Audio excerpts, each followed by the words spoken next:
J'aime bien le mot balance, le sentiment du balancement. Les choses peuvent balancer, c'est-à-dire les choses peuvent basculer. Le mot basculer vient du mot balance d'ailleurs. La bascule.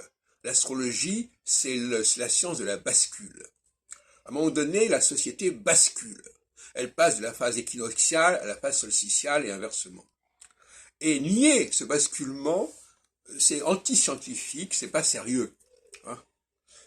Croire. Alors évidemment, quand on est à un certain endroit, on croit que c'est toujours été comme ça et que ça sera toujours comme ça. En réalité, ça va basculer.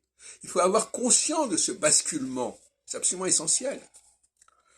Il faut avoir conscience de l'altérité, c'est-à-dire de fait que l'autre n'est pas comme nous, ne fonctionne pas comme nous, et que telle période ne fonctionnera pas comme telle autre période.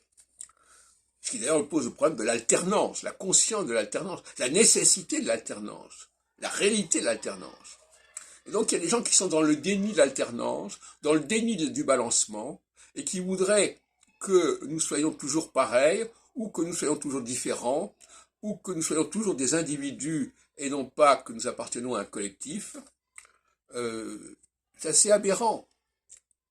Et d'ailleurs, la langue elle-même nous apprend qu'il y a des structures fondamentales qui sont là. Il y a le masculin et le féminin, il y a le singulier et le pluriel, il y a le futur et le passé, etc. Ce sont des choses fondamentales de la langue, qui sont par-delà tout ce que la langue peut véhiculer par elle-même.